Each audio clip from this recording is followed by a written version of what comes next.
Okay, Dr. B, welcome back to the Urban Pharmacy. I'm excited to be in the urban pharmacy. Thank you again for having me, and I'm excited for what we're going to do today. We're just this is, I think this is going to be a unique format relative to other podcasts that I've done. You're just going to pepper me with questions, and we're Yes. going to do as many questions as possible, and I'm going to go as hard as I can. Okay, great. So, well, first off, last episode we had on the podcast, which if you have not listened to, you need to go back to and listen to that because we really covered like the basis of gut health, what the microbiome is, which we will touch on today. But we kind of covered the basics last time.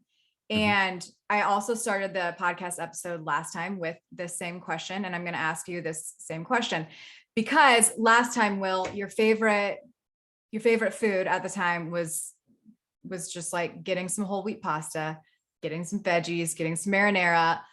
I want to know now that you're a new dad, you guys have a new baby and you're living that life currently, 2 weeks old, 2-week old baby. Like, what are you guys doing now in terms of healthy, whole food, plant-based meals? What are your maybe one or two top favorites right now? Oh gosh, one or two top favorite meals in general, or can I go ingredients? Either is Okay, good. so here's where I'm going to go. I'm going to go with fermented foods. I've always been a fan of fermented foods. I talked about them in Fiber Fueled back in 2020. But there's new research that came out less than a year ago out of Stanford University, people that I actually know, professors Christopher Gardner, Justin Sonnenberg.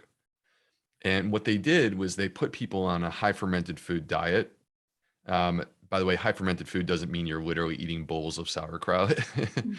It's like, it's more than a couple bites. But Mhm. anyway, and then after just 10 weeks, when they checked back in with these people, they had increased gut microbial diversity, meaning that their gut was more healthy, and they had reduced measures of inflammation. Okay. So, this to me is an important study that says to us, yes, eat plants in variety, in abundance, with diversity, but don't forget the fermented foods. You need them. So, I've found a love for tempeh. Oh gosh, tempeh is so good. Yeah. It's It's really well, good. there's so many things that you could do with it. So in my new book, the Fiberfields Cookbook, we have a tempeh BLTA. So Mm. so it's like basically you are going to give the tempeh a little bit of a smoky flavor like you would from bacon. Hmm. And then you're going to combine that with lettuce and tomato and avocado on some nice toasted sourdough. Mwah. It's Yum. delicious. Are you using liquid smoke or are you using like smoked spices to do that? So in the book, we use liquid smoke. Okay. You're just using a little bit of liquid smoke. I mean, it's not like Hmm. you're making this the basis of your diet. But if you wanted to use spices without doing that, you could certainly look at other options. And frankly, just soy sauce with tempeh goes pretty Yeah. far away in terms of making it tasty. Yeah. Tempeh is really, really good. So just speaking of smoky flavor, for those people that want to have a smoky flavor, highly suggest that you go ahead and Google smoked black peppercorns because that's kind of life changing. Like, Oh, whoa. Yeah, whoa is right. Smoked black peppercorns totally transforms the flavor of your dish. And then also smoked paprika. But I really yeah. do. I think that is such a good replacement for bacon. I think people need to try, slicing tempeh really thinly and experiencing that. I used to do that like a long time ago, a lot. And And just because you don't eat meat doesn't mean you have to give up delicious sandwiches. I love oh, sandwiches, and totally. this is an Yeah. example of a good one. By the way, speaking of life changing, I have to give you credit because I don't remember where things stood on the last time we recorded. I don't think I was eating these, and I started eating these because of you. Onion sprouts, Yeah, life changing, life changing. totally. I'm going to go on the news, Will, next week showing people how to grow sprouts. So I'm very excited. It's Sprouts are I feel like pretty epic. Which we need to talk about. Okay. So hold on. You said tempeh, you said fermented food. So tempeh, for those of you that don't know, is fermented soybeans. Okay. And then what else? What's another ingredient or like meal that you're loving right now? well, if I stay on the tempeh train, I mean, in addition to the BLTA, we also have a tempeh lettuce wraps. Mm, So like I used to back in the day, like going to PF Chang's and getting the lettuce wraps. yes. This is a version that's actually healthy and good for you. Cool. So yeah, so something like that. So that's kind of where I would start. But I mean, we mentioned sprouts, Mhm. onion sprouts, lentil sprouts, broccoli sprouts, pea sprouts. Each one of those four, I could give you the reasons why they're fantastic. They're all amazing. Awesome. Awesome. You guys also, just going back to the onion sprouts, I got Dr. Furman to try onion sprouts too. He had never tried them.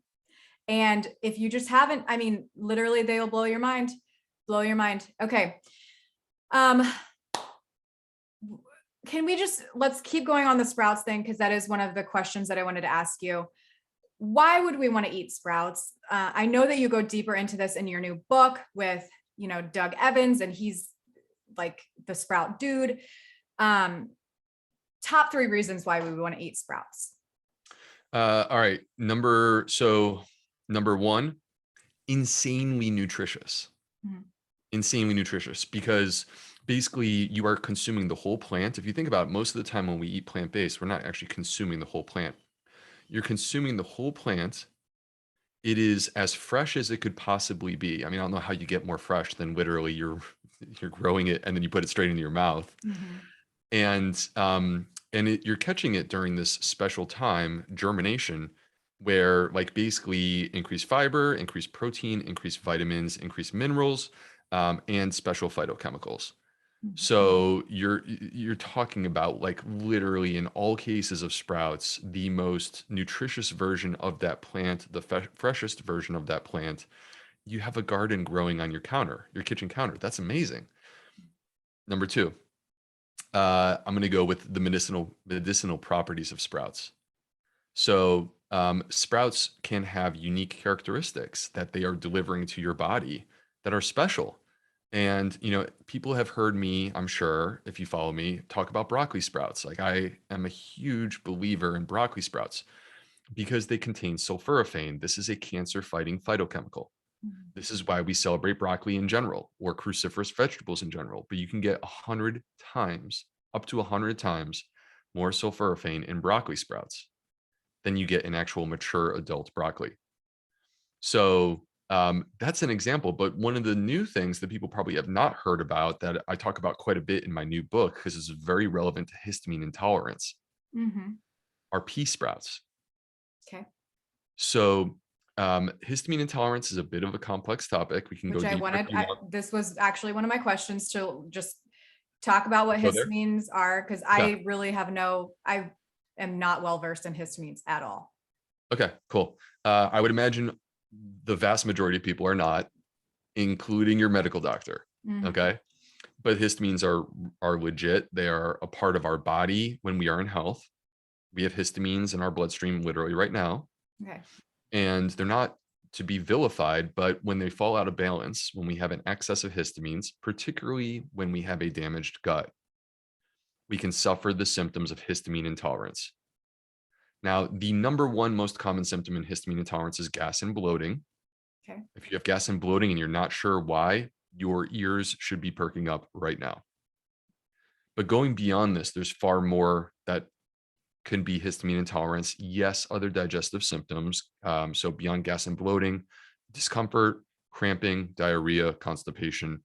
But histamine intolerance can affect the entire body. So you could have headaches, migraines, congestion, sinus issues, chronic sinusitis, sore throat. You could have skin issues, like you could have after you eat flushing, or hives, or a rash.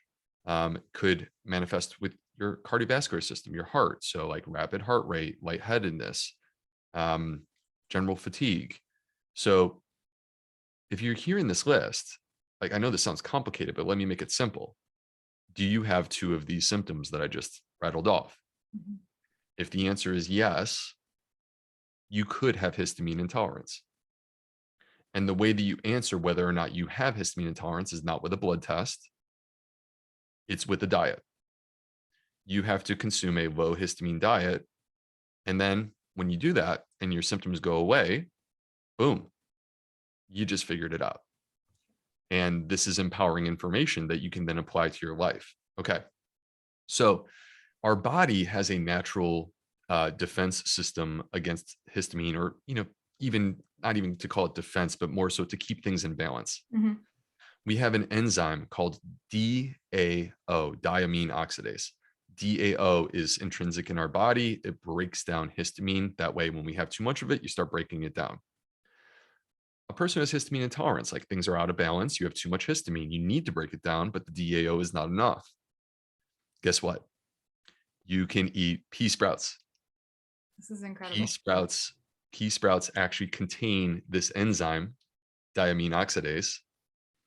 When you consume this delicious, nutritious food, you are turning up your diamine oxidase in your body, Wow. and you are helping to support the breakdown of histamine, so that if you have histamine intolerance, you are basically using pea sprouts as you call it a medicine or a supplement, call it whatever you want. It's food that's healing, period. So really cool. And then my third thing is, that was a little bit of a mic drop moment, so it's hard to follow up, but my third thing. Hold on. You have your third thing, but how do we get too many histamines? What are some sources of getting too many histamines in our diet?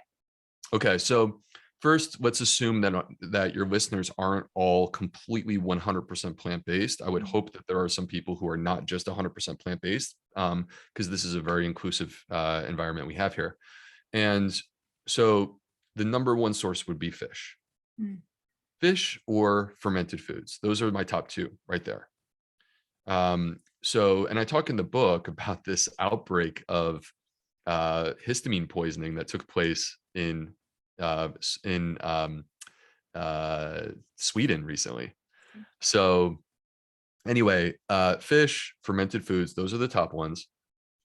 From a plant perspective, the ones to know are spinach, tomatoes, eggplant, and avocados. Okay.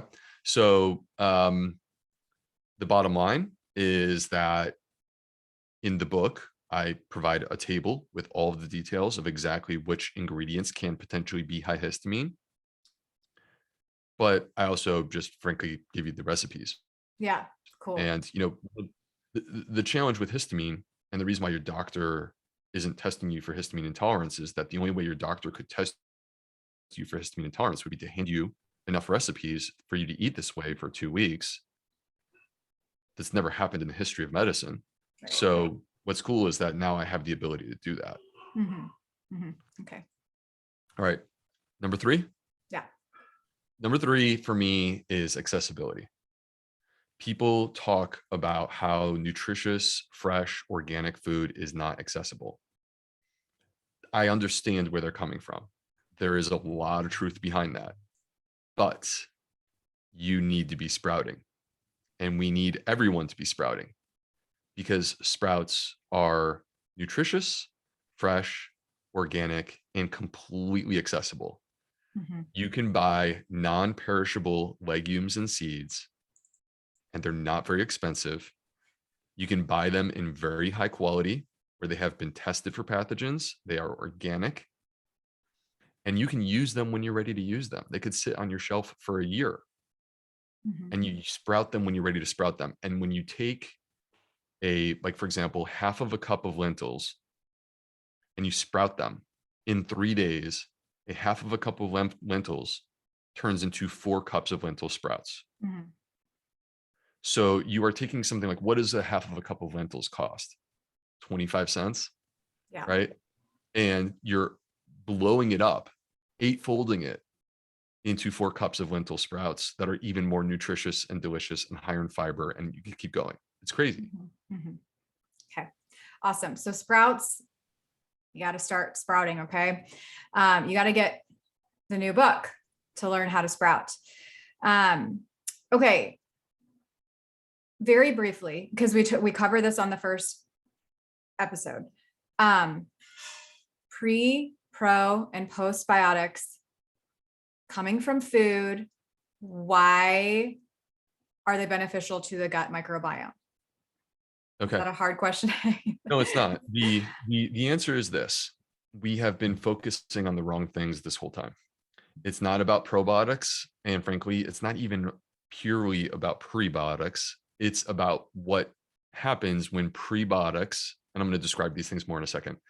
It's about what happens when prebiotics and probiotics come together.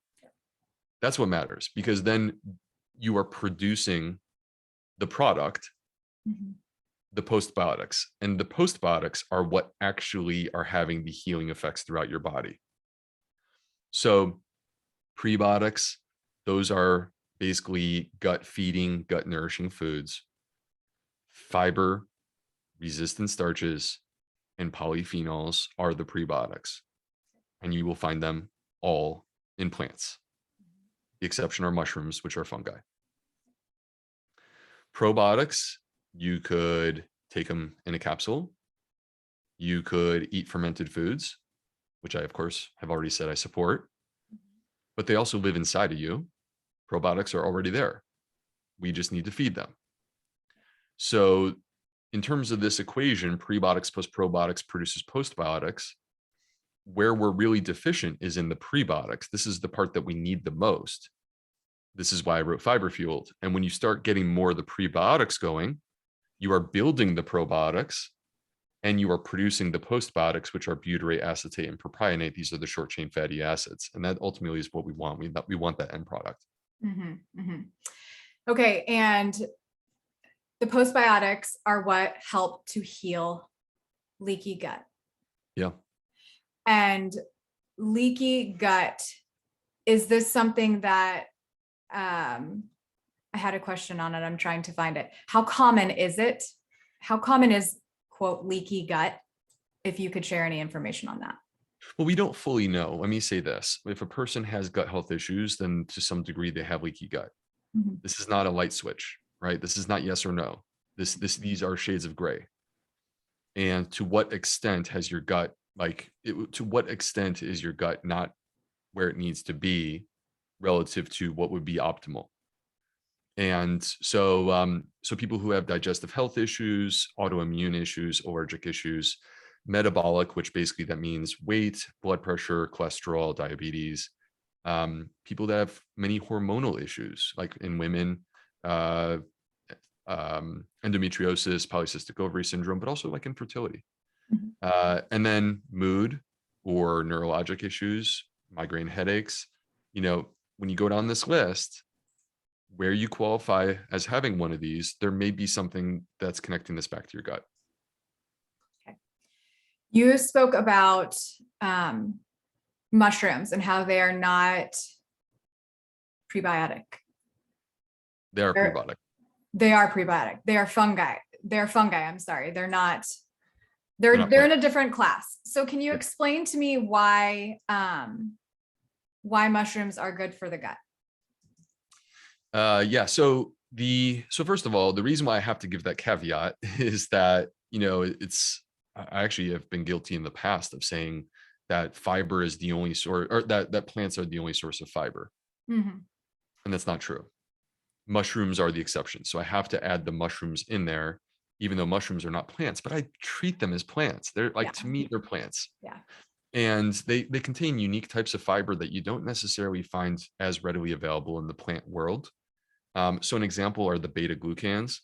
And what's really cool is that mushrooms have demonstrated benefits for immune health. So our immune system becomes more empowered because we consume mushrooms on a regular basis. By the way, you mentioned Dr. Furman. Dr. Furman's a big believer in this topic. And that's because the beta glucans, which are fiber that are specific to mushrooms. Yeah. Okay. All right. We have a grab bag of questions. So for those of you listening, I pooled a lot of questions. So if I bounce around, just forgive me. That's why. Bounce. Yeah. All right. If you had to give us the top 5 or 10 foods for gut health, where would you start? Oh, it's so easy. This is F goals. I wrote about this in Fiber Fueled, and I talk about it more in my new book. F goals. This is my acronym for my foundational gut health foods. So here we go.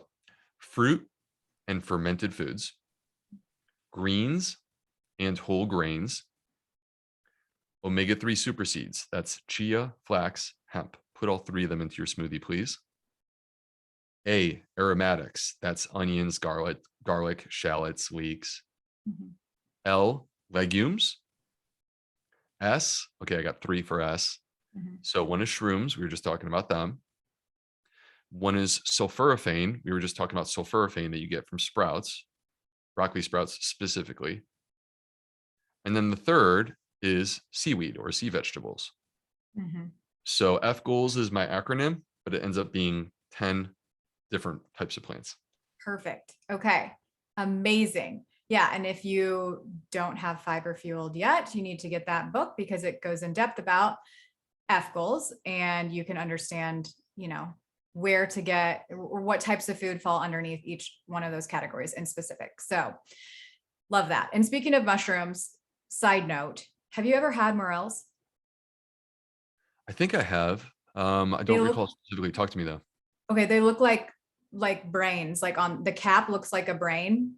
Nice. Um, they're like in season. I feel like you guys you're in South Carolina, right? Yeah. You guys probably have them. So if you can make it to the farmer's market this Saturday, even though you have a new infant, maybe you guys should hit up that and see if you can find morels because they taste like steak. It's kind of bizarre and weird. Ah, very cool. Yeah. One of my new recipes is a steak plate that was inspired by a restaurant in Asheville, North Carolina. If you ever go to Asheville, go to this restaurant. It's called Plant. Okay. Easy to remember. And so they have what's called the steak plate. Mhm. And basically it is mushroom based and it's with a portobello. Mhm. And then you just kind of cut it almost like you would like a strip steak or something. Yeah. And then served with mashed potatoes and like some garlicky greens. And it's delicious. Yum. Makes you Okay. happy. So morels are around like 2 weeks out of the year and they only come after hard rain and once it like turns to like 70 degrees. So you guys are probably like right Dude, at prime I morel gotta go time. check. Like they are mind blowing. Okay. Let's talk about okay, hold on. Let's talk about kids for a minute and not just kids, but people in general and constipation. We covered this last episode, but I feel like this is something that people struggle with so much. So the question is, what is best for kids who have constipation and especially kids that are struggling with this on a daily basis? Yeah. So first of all, two things before I jump into this. First is that I'm not a pediatric gastroenterologist, so I just intend to be upfront about that. I am a dad. Yeah. And I'm an adult gastroenterologist, but I'm not a pediatric gastroenterologist. So it may be worth exploring that with someone who's within that specific field. The second thing is obviously I'm not giving medical advice. I don't want people like just doing what they hear on a podcast. I want them talking to their doctor. Yeah. But for educational purposes, I'll just talk about what I do in my house. So we actually, I'm in adults and in the treatment of adults who have constipation, I've found magnesium to be incredibly helpful. So, and that includes specifically magnesium oxide, magnesium citrate, Mhm. magnesium sulfate. All right. Now, the type of magnesium does matter. There are certain types that frankly don't work for constipation, but they work for other stuff. So, in kids, magnesium can have the same effect.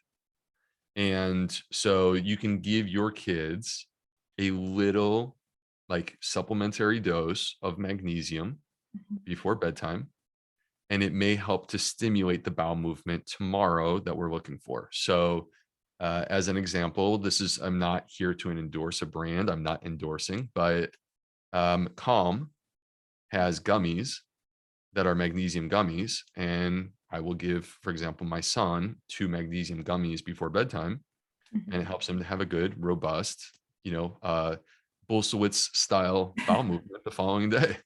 Okay. Great.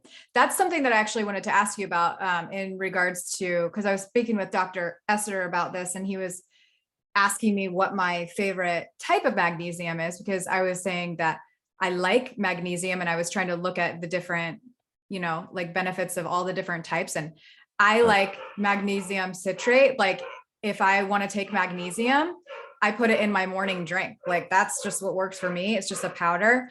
And actually that brings me to the next point.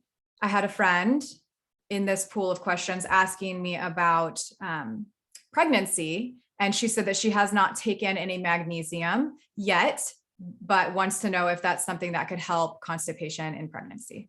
Yeah, definitely. I mean, again, talk to your OBGYN just to verify. And one of the beautiful things about magnesium that I think is really nice is that you can check your magnesium level with your doctor prior to starting the supplement just to make sure that you're not already high. Mm-hmm. And then when you take the supplement, you can check your magnesium level again once you're on a stable dose, just to make sure. Now, what I typically find, Stacy, is that people who check before taking the supplement, the vast majority of us are actually magnesium deficient. Yeah. And no matter what diet we eat, you could eat a great diet, you still are magnesium deficient. And then what I typically find is once people start supplementing, they end up falling exactly where they're supposed to be. Cool. So magnesium is not problematic because of pregnancy. Magnesium actually, in many cases, is given as an IV form to chill out the uterus when the uterus is having cramping or contractions that are unintended or unwanted, and because of timing and stuff. Mm-hmm. So it's not a problem, but you obviously need to talk to your OBGYN. Got it. Okay. And going back to the kids with constipation question, for those of you that are listening, you can hear from pediatric gastroenterologist Rebecca Winderman. I don't remember what episode number it is, but she covers this more in depth if this is something that's of concern to you. So, okay, can you talk a little bit about the gut-skin connection, like in two different ways? First off, what you know about, if you know anything about this, like potentially adding toxins on our skin topically and how that might affect our gut. And then also over sanitizing, like over bathing. Because I feel like that's like kind of floating around right now, like people talking about like we're all, washing ourselves too much and it's kind of destroying our internal gut. Yeah. Well, we don't. So, to the answer to both of these questions, to some degree, is me speculating because we don't have hard data that I've seen for either of them. Okay, so let me just kind of work through the way that I would approach these. First of all, when we talk about we're talking about cosmetics or beauty products on the first one, is that fair? Yeah.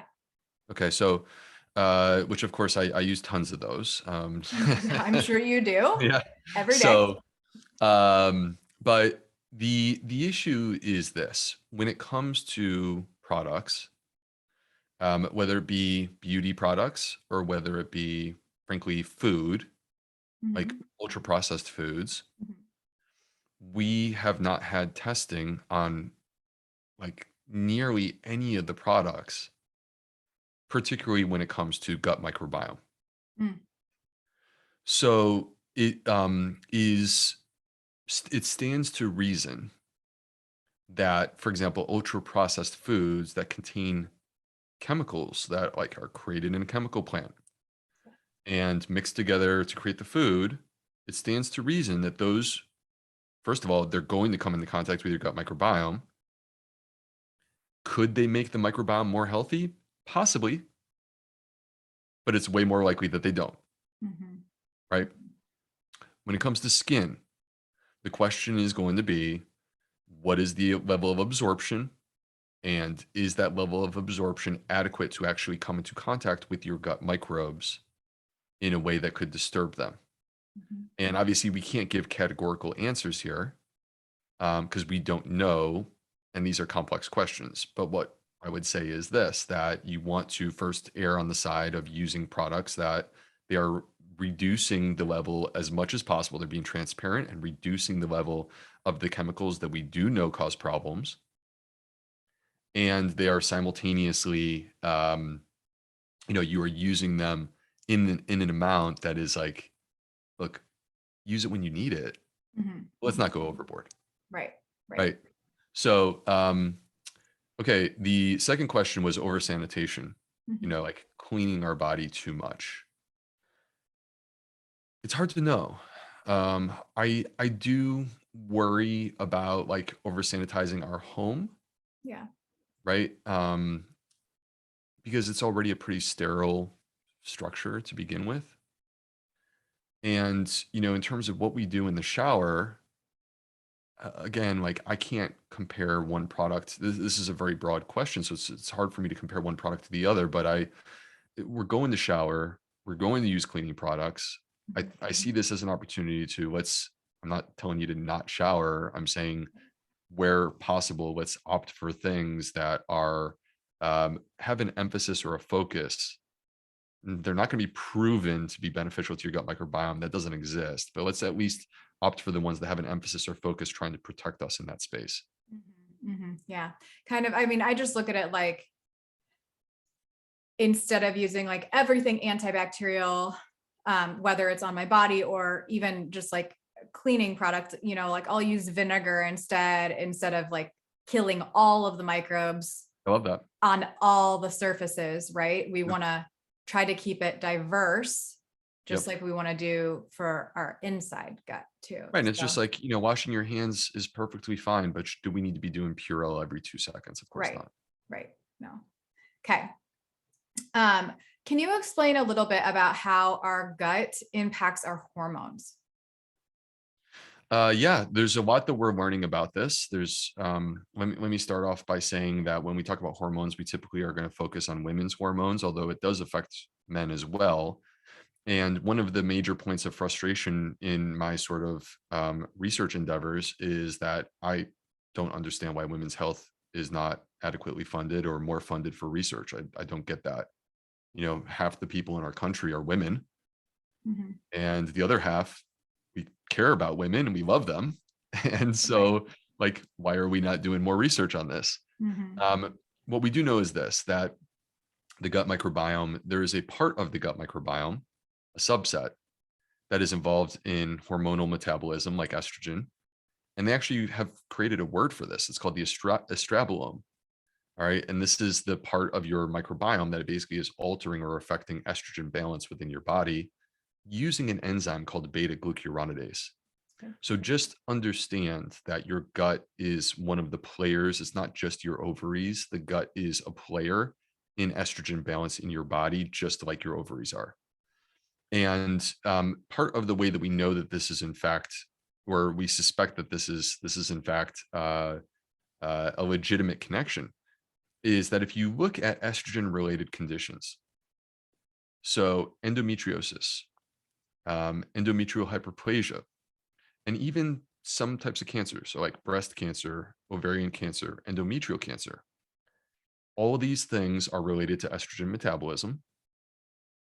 All of these things, if you look under the hood at the gut microbiome, you will discover that there is damage and injury to the microbiome. So it appears to be relevant. And what do we do? Well, in my favorite fiber study of all time, which was the Lancet 2019, Andrew Reynolds. I could talk for 10 minutes about this. I'm not going to, but I'm going to zoom in real quick and say that in this study, they showed that people who consume more dietary fiber reduced their likelihood of getting breast cancer. Is this the Nature one that you're talking about? The one that was in the Uh, it Asia? was, Oh, you said Lancet. yeah, it was the Lancet, and Okay. what this was a systematic review and meta-analysis where he literally included more than 120 million person years of data, Mhm. and so it's the most powerful. Like if there's one study to read on dietary fiber, this is the study. And in this study, again, there's a lot more that they found. They found that you're less likely to die of cancer in general, but specifically with women, you are less likely to be diagnosed with breast cancer when you increase your dietary fiber intake. Mhm. Why? Why would that be? Because dietary fiber affects your gut microbiome, improves the health of the microbiome, improving estrogen balance. Yeah. That is the suspected reason. Dr. Barnard has a really cool, I mean, at least I've taught it in my class, and I'm sure hopefully you guys could find it on Google too. If you look up Dr. Barnard, like estrogen and fiber, hopefully you'll see a really cool like video or at least a graphic of how the fiber kind of sweeps excess estrogen out of the bloodstream. It's really cool. Yep. Okay, great. Insulin, blood sugar, and gut health. Yeah. Why does it matter? So I'm involved with a company called Zoe. We Mhm. are a personalized nutrition company. I've been on their scientific advisory board and working with them since 2020, and now I'm their US medical director. We published a paper in Nature, which is the top journal on the planet, in June of 2020 that basically was looking at like what are the um, predictors of your insulin after a meal? What are the predictors of your blood glucose after a meal? And in both cases, what we discovered is that the gut microbiome is a powerful predictor of what your blood sugar will be after you eat, what your blood insulin levels will be after you eat. Now, this isn't the only thing that's relevant. We know from other research already prior to this that the gut microbiome is intimately involved with the development of insulin resistance and type 2 diabetes. It's a part of the equation. And so the point when it comes to this is that the gut microbiome can be shaped. Like your genetic code, you can't change. But what's exciting is like you're not pre-programmed for disease. Your genetic code in combination with your gut microbiome, in combination with your diet, ultimately determines the manifestation of disease. And for many people, like I'm not here to like speak of silver bullets. That's not fair. But for many people, diabetes can be completely reversible. Mhm. And if not completely reversible, like massively improved through dietary measures. And these are dietary measures that work not just because it's food, but they work because it's food that's going and passing through your gut microbiome. And that's how it's having certain effects on your body. Mhm. Mhm. Okay, so what foods are foods that can optimize our blood sugar regulation? All right, so I'm going to start with the ones that do not optimize your blood sugar regulation, just to make the counterpoint, because the what we see in research, and by the way, there is so much misinformation on this topic out there, even from people that you would consider to be reputable sources, even from medical doctors. It's shocking because the concept actually isn't very complex. Right. The concept is called lipotoxicity, Mhm. which sounds complicated, but it's actually quite simple. And it involves actually the probably number one offender in most diets is saturated fat. And I can prove this to you because there are studies from Kevin Hall, who is a researcher at the NIH, where he puts people on an animal-based ketogenic diet that is high in saturated fat, and you see their insulin resistance spike in 2 weeks. Mhm. And we have to separate insulin resistance from blood sugar. They're not the same thing. This is, I think, where people really make a mistake. And I see a poor understanding, even from health professionals. Mhm. They think, oh, well, if your blood sugar is lower, your insulin sensitivity must be better. Mhm. That's not true. Your blood sugar is a separate thing that can be affected by what you eat, such as like you could eat a high carbohydrate food, like you could eat fruit. And if you have insulin resistance, you might spike your blood sugar with fruit, but it's not because it's fruit. It's because you have insulin resistance. Mhm. So, what are the foods that reverse insulin resistance? Well, it's first of all foods that are low in saturated fat Mhm. and they're high in fiber. Yeah, So, what is that? Those are plants. plants. And so, consuming plants, including fruit, like people who consume more fruit are less likely to get diabetes. And going back to my favorite fiber study, and this may not be the last time that we go there, going back to Andrew Reynolds' Lancet 2019, in that study, people who consumed more dietary fiber were less likely to be diagnosed with type 2 diabetes. Mhm. Okay, and saturated fat is found in mostly animal products. We can find it in coconut oil as Yep. well. Coconut oil, palm oil. You'll find Yes. it in a lot of ultra processed foods, like plant-based meat substitutes. You're going to find a lot of saturated fat because they're trying to recreate the flavor of the meat, which I understand what they're trying to do. They want to taste like meat. Right. So you got plant-based saturated fat. Look, you have one Beyond Meat burger, you're not destroying your health. Let's not be silly. Mhm. But you make it a habit of putting coconut oil into your coffee on a daily basis. This is not a good idea. Yeah. Okay, so let's stay on saturated fat for a minute there. I have just been seeing so many like doctors on social media talking about saturated fat and how it's beneficial somehow. And also, can you help bust the myth about animal protein being more complete than plant protein? I can't believe we're still talking about this protein issue. But so both things, saturated fat, like, is it good for us? Is there a benefit that you know of? And then also, are plants as complete in protein as animal products? Well, so with saturated fat, we know that saturated fat drives up LDL cholesterol. Mhm.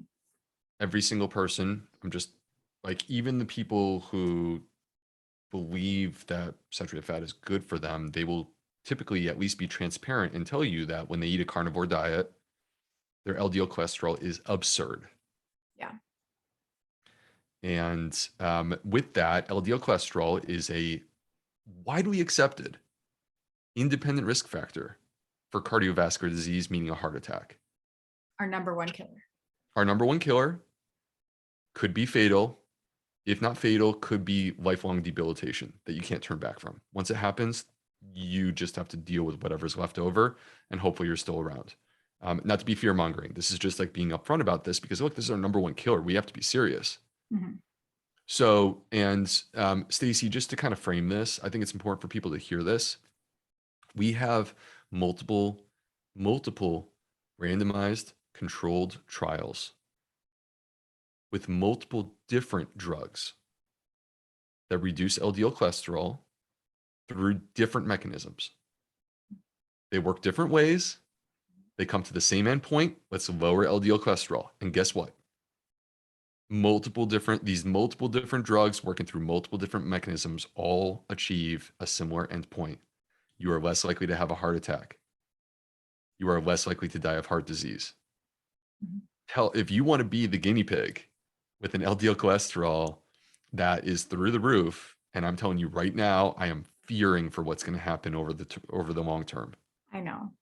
That's not that's your choice. You take it into your own hands. There's no cardiologist that I've ever heard of who recommends this diet. Mhm. So now in the gut, saturated fat, based upon the data that we do have, it is suggested that saturated fat causes harm to the gut microbiome. I welcome more research on this topic, but the research that I've seen suggests that saturated fat causes harm to the gut microbiome. And the second part of this is that animal products, whether saturated fat does or does not cause harm to the microbiome, saturated animal products are completely devoid of our number one nutrient for gut health, which is fiber. You could, whatever amount of animal products you consume, I can tell you the fiber content of it. It's 0. Mhm. Mhm. It's very straightforward. So, from my perspective, saturated fat, so there's always nuance, Mhm. right? There's always nuance.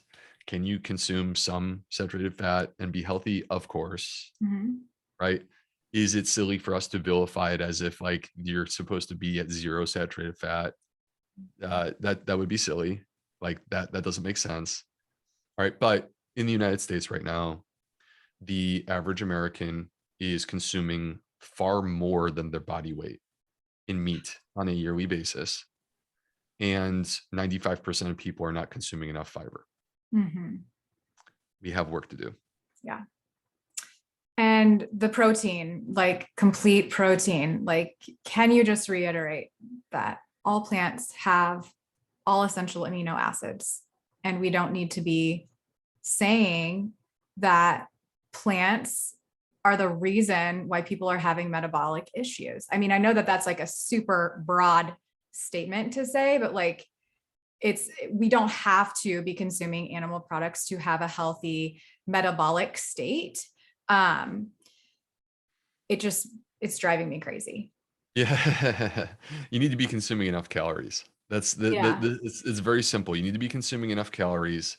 If literally the only thing that you ate were lettuce, like Yeah. spinach, all day long, it's Yeah. just hard to get enough calories eating that way. But that's Yeah. not the way that real people eat. People eat a diverse mix of different plant foods, and they're able to achieve their caloric goals. And calorie for calorie, plants in many cases are just as good, if not better, than animal products on a calorie for calorie basis, Mhm. right? So if we level out the calories, we are equal or as Mhm. good or better. Mhm. But as you said, Stacy, all plants contain protein. All plants contain all amino acids. It's not that they are missing or deficient in amino acids. It's just that you would need to eat enough calories to maintain the level of amino acids that you need. And the last thing I would add is that there was a good review from Professor Christopher Gardner. I've already mentioned him, by the way, in the fermented food trial. He's at Stanford University, one of the most respected nutrition minds in the world. And he wrote an entire review on this topic, worth checking out. Perhaps you can share it in the show notes, where basically like he broke this down and he completely debunked it. And it's, once you read this, it's game over. Yeah. Okay, good. Thank you. Okay. Rapid fire, because I feel like we can go down the rabbit hole for everything. More questions from my listeners. Is there any way to prevent colitis from coming back? And is there anything that we can avoid altogether in the diet for good gut health, which I think we've already covered that part, but is there any way to keep colitis from coming back? I mean, basically you just have to go into remission, right? You have to get into remission, and then you need to support your gut microbiome with a nice, diverse, plant-rich diet, as much variety as possible, including fermented foods.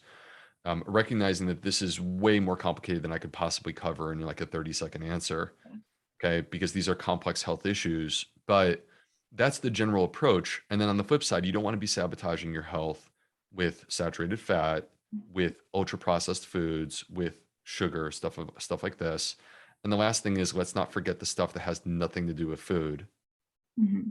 You got to take care of your body. You got to sleep. You got to exercise. And then the other thing is, if you have unresolved conflict in your life, could be trauma with a capital T, could be trauma with a lowercase t. Either way, if you have unresolved conflict in your life, you actually need to address that. That's something that I learned in your course, and I know was largely impactful for both Anne-Marie Parent and I. She is a beauty counter teammate and a friend of mine. And she and I actually met on this podcast, or not on this podcast, but in your course.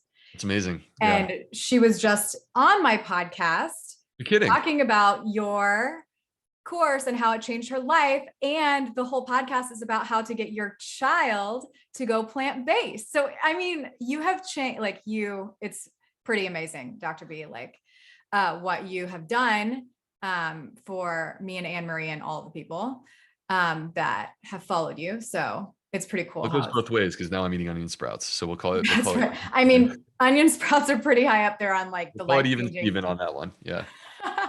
Okay. Crohn's.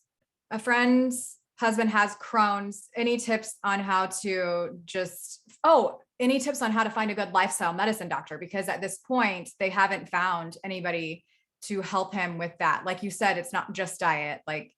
There's lots of other things that go into inflammation and ill health. Yeah, totally. So what's exciting is that there are benefits to what we just went through or continue to go through, depending on how you look at it with the pandemic. There are benefits. One of the benefits is the evolution of healthcare and how it can be delivered. And there are people who have basically like online exclusive medical practices. One is as an example is my friend Vanessa Mendez, plant-based gut doc. So check out Vanessa Mendez, reach out to her. She is an inflammatory bowel disease expert, and she also provides guidance on lifestyle. She's the perfect person. So this is the type of person to look for. Great. Okay. This kind of segues into the lifestyle. Someone says, I've been reading things that say that we're over exaggerating gut health issues. It's all stress and not food intolerances, yeast, lack of probiotics. What are your thoughts on that? Well, it's a bit of a complex topic for me to take on because first of all, I write about gut health. I talk about gut health. Every single thing that I write about and talk about is completely evidence-based. My first book, and this is not me going into defensive position. This is just me launching into this answer because it's a little bit complicated. My first book had 600 references. My freaking cookbook has 400 something references. Amazing. So yeah, I mean, it's like, I don't think there's ever, as far as I know, I don't think there's ever been a cookbook with this many references in the history of literature. Amazing. So, and I come at it from the perspective of a gastroenterologist. I come at it, with my credentials and my credibility publicly facing and on the line. And so now flip side, like I am always the first to say, don't believe everything you read on the internet.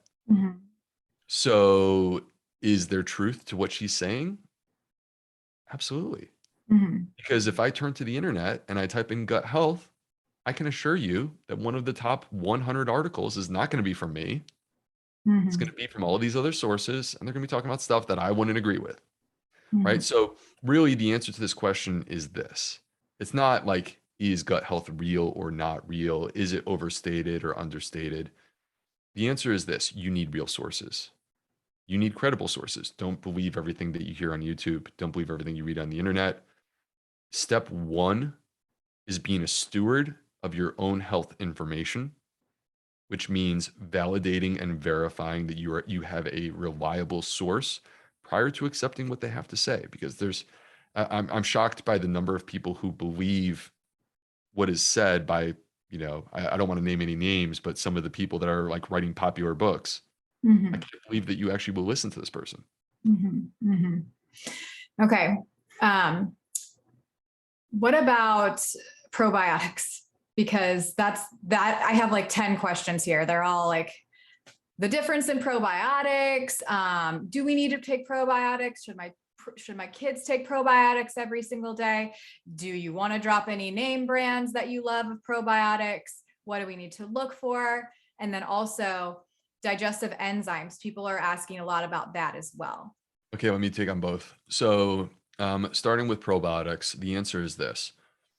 I have seen many people during my career who have benefited from probiotics. Identifying what probiotic is beneficial to you is not a very easy exercise. And the other thing that I would say is that the majority of people who have purchased a probiotic have not achieved what they were hoping to achieve with it. Like definitely less than a 50% chance of it giving you what you're looking for. All right. This is why this is not the first thing that I talk about. I talk about diet. I talk about lifestyle. You should start there. Probiotics should come after those things. When it comes to probiotics, here's the challenge. I think, Stacey, have probably heard me say this, but I'll say it for the new listeners. You have a completely unique gut microbiome. There is no one on the planet with a gut microbiome exactly like you.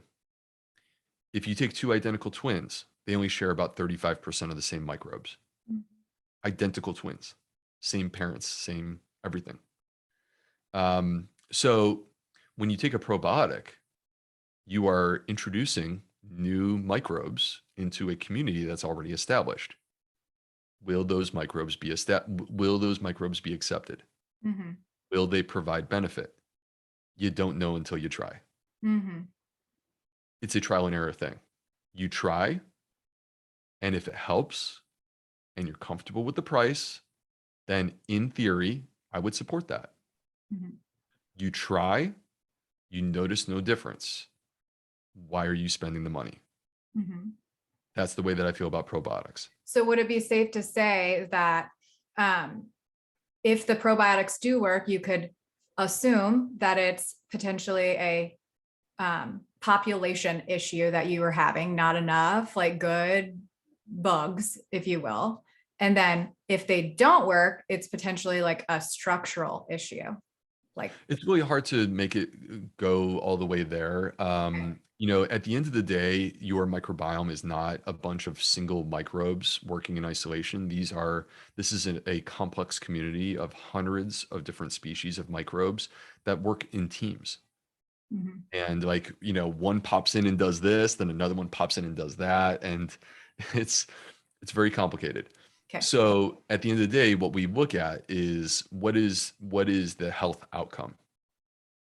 And you should have something specific that you're trying to address. And if it's like bloating, for example, does the bloating improve? Mhm.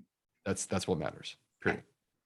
Period. Now, uh, with digestive enzymes, we have to first separate prescription-based digestive enzymes, which are completely proven, but they're used for people that have complex pancreatic issues. They have a problem with their pancreas. All right, like cystic fibrosis would be one, or people that have chronic pancreatitis. They're very expensive. And again, you only get them with a prescription. So that's not what the question is about. The question is about over the counter, Mhm. which is very different. These are plant-based enzymes, meaning that they are not mammal-based. They are not Mhm. human-based. They're plants. I love plants. I almost never say anything negative about plants, but I feel almost like I'm saying something negative right now Okay. because it's not the same. It's not the same. Similar to probiotics, if you take a digestive enzyme and you feel the benefit and you think that it's good for you and you're comfortable with the price, fine, right? Mhm. Like I am completely on board with that. Flip side, just to be upfront, there's no evidence that they work. I don't. So that doesn't mean that there's evidence to say that they don't work. That's Mhm. not there either. There's just no evidence that they work. Every company's got a different type. If you take it and you don't notice a difference, stop spending money, please. Okay. Yeah. Got it. Um, is there any way to support the gut as we age? I mean, is there anything that we need to be doing, like they say, maybe after you're like 60 or something, like you might need a little bit more protein. Is there anything in particular for the gut that we could be doing? Well, we do know that the gut microbiome has an evolution during our lifetime. We do know that there's evidence as people age that it's less robust and diverse than it was at a younger age. We also know that people consume less fiber as they age. There's a lot of reasons for this. Are they in some sort of nursing facility or retirement home where they're being fed meals that they don't have control over what they're eating? Mhm. Do they have something from a dental perspective that's restricting their ability to chew? Right. But I think that the point is that the concepts don't change. There's not a special new rule for people as they age. It's the same rules, the rules that I've been teaching through my books, the rules that I teach online. You just have to be more vigilant to make sure that you're not falling off in terms of your fiber consumption, because that appears to be what happens as we age. Got it. Okay. I feel like I covered all of everybody else's questions pretty much. You're kidding. Can you just finish up, Will, with some of your favorite herbs? I know that that is something. I mean, you spoke about fennel. Can you tell people about fennel from Fiberfield? Um, Fennel, I mean, I love fennel. It's an aromatic. I think it's delicious, nice and nice flavor. If we Uh, make a tea from fennel, can't that help like with bloating? oh yeah, thank you. Yeah. Uh, so yeah, actually digestive teas I'm a big fan of. Mhm. I see them as low hanging fruit Mhm. because they're pretty easy. Like anyone can make them, and I actually really enjoy them, and Mhm. they can be very soothing. And fennel tea is an example of this. Um, Thank you for reorienting me, Stacy, Yeah. because really in this case, it's referring to the fennel seeds. Mhm. So it's interesting if you go to an Indian restaurant and it's like an authentic Indian restaurant, what you will typically see at the front desk is a bowl of fennel seeds, Mhm. and it's a tradition in India to take a pinch and chew on them. Mhm. And those oils that are released by chewing on them actually are help us with our digestive process and help to soothe and relax the gut. Now you can accomplish the same thing by creating a fennel tea, which you can purchase fennel tea bags and do that. Um, So that's one example of a digestive tea, but like peppermint tea, ginger tea, chamomile. There's a number of different ones, and they can be applied in different circumstances. And that's actually one of the things that I teach in the Fiber Fields cookbook is, how to sort of almost weaponize tea in your favor to Cool. be a part of the process of, sort of supporting your digestion during meals. Awesome. How do you feel about mucilaginous herbs like marshmallow and licorice root, and even putting aloe into smoothies for motility? I'm a little apprehensive about aloe, to be completely honest with Okay. you. So I know that people love it. The problem is that if you really dig into it, aloe is a stimulant laxative, Oh, okay. a mild one, but that's conceptually very similar to things like senna, or cascara. And the problem is that it'll make you poop. So you go, oh, this is great. It's making me poop. But then the problem is you actually become dependent. Got it. So not a fan of like routine use, occasional, no big deal. Yeah. Um, when it comes to the other ones like the licorice root and marshmallow, I to be honest with you, again, it comes back to like there's not strong. I've looked at the evidence. I haven't seen strong evidence. I realize that many people feel that these are beneficial. If you feel that it's beneficial, I typically support it. Hmm. Got it. Okay. All right. We're at the end of the episode. So I would love to just for you to say a few things aside from food, because that's what we focus on mostly, that can support our gut microbiome. I have written down stress, breath work, movement. I mean, reducing your stress, obviously. We don't want more stress. Reducing your stress, breath work, movement, even having animals like pets, Totally. right? And what else? Anything else lifestyle? Well, of course, there's sleep. One of the really important things from a sleep perspective is actually what you do during the daytime, not not like how many hours you assign to sleeping, because the quality of your sleep is very important. Yeah. And our circadian rhythm is part of what I'm referring to here. In the morning, we want light exposure. So, like staying in a dark room in the morning is not actually a very good idea. Mhm. In a perfect world, I would love to be a natural source of light, and you take off your sunglasses or even your regular glasses that have blue light blocking, take Mhm. them off, and you go outside for 15 to 30 minutes and you get some light exposure. You want that early in the morning. This is going to anchor your circadian rhythm for the rest of the day. You're basically setting yourself up. You're telling your body, hey, this is when the day starts. Mhm. And then the flip side, this is actually where I think one of the major problems exists currently is evening. When it gets dark, what's supposed to happen is that our melatonin levels start to rise, preparing us for sleep. And melatonin contributes to good, deep, restful sleep. And melatonin supplements, I'm shocked by how many of them exist at our local Mhm. drugstores. Mhm. They're obviously very popular. Yeah. Why do we need them? Why can't we just allow melatonin to naturally exist in our body? Mhm. And the way that we do that is by eliminating the bright light exposure in the evening. So now, yes, this means reducing exposure to your phone, your tablet, your laptop, your television. But one of the things that you can do is I have these, I don't have them right here in my room, otherwise I'd show you, but I have these super nerdy, they look like the glasses that people wear at a shooting range. Yeah. Okay. Okay. They're very orange Mhm. and super nerdy, but I will pop them on after 7 p.m. Mhm. And I am not like, look, try it for yourself. Could You'll be know firsthand. placebo, but probably not. Hey, Right. placebo or not, you go to bed and you go, dang, man, that was a good night's rest. I had some really vivid dreams.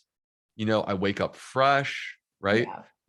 So if you have that, whether it's placebo or not, I don't care Love because it. it's good. Yeah. Cool. My friend has them, and we joke about how nerdy they do look, but like I'm about to get my own. I have like 4 pairs of, the ones that have blue lenses, but the orange ones are really where they're at. Like Like it's I have these for people who are watching, and I'll just describe for the listeners. I have these Ray-Ban glasses that I will wear. You've seen pictures of me wearing these glasses, and they do have blue light blocking, but you have to Yeah. understand blue light blocking on these is nowhere near. It's a good start. It's good Yeah. for day-to-day use, but it is nowhere near what you get with the nerdy ones. Yeah. The orange. And it's because the orange, fun fact, it's because the orange is opposite the color wheel as blue, and they cancel each other out. And that is why having a sunscreen that blocks against blue light is also something you could be looking into. And I know of one that uses the orange the California poppy flower petals, which are, orange, and they block against blue light for your skin so that Wow. you don't age as fast. It's pretty cool. So Need that product. I need yeah, that product. Add it to my list of products that I'm using on a daily basis. yes.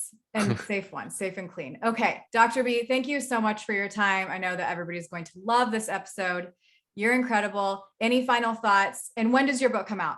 Mine's on the way. I can't wait to get it. Like it's May of 2022, right? Right.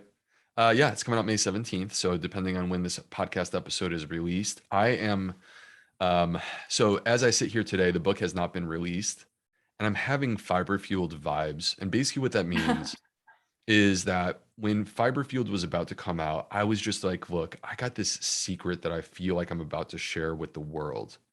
And I think it's going to like blow their minds. I think people are going to go crazy. And it's really cool because that's what happened.